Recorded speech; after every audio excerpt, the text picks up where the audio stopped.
मौसम का अहवाल आपको बताएं। बारिशों से जन्नत नज़ीर वादी सवात का मौसम मजीद सुहाना हो गया। पहाड़ों ने भी बर्फ की सफ़ेद चादर ओढ़ रखी है। जाती सर्दी फिर से लौट आने पर सयाहों की आमद का सिलसिला भी जारी है। बहार अली यूसुफ सई की रिपोर्ट देखिए।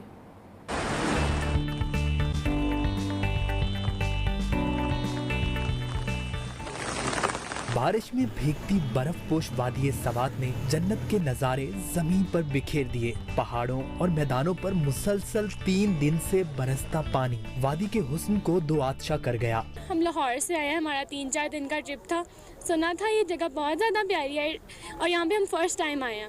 बहुत प्यारी जगह है, बहुत ज़्यादा हमें मज़ा आया। मुझे ये मालम जगह बहुत अच्छा लगे। हम लोग केबल कार भी विजिट किया था, हम लोग ने सोफा ट्यूब भी किया था। सैर के लिए आने वाले कुदरत की दिलकशी के शहर में खो गए। मौसम की रंगीनियों से लुत्फानंदोज होने के लिए इन दिनों सयाहों की बड़ी तादाद गबीन जब्बा, मालम जब्बा और कालाम का रुख कर रही है। कैमरा टीम के साथ बहार अली यूसुफ जई, न्यूज़ सवात।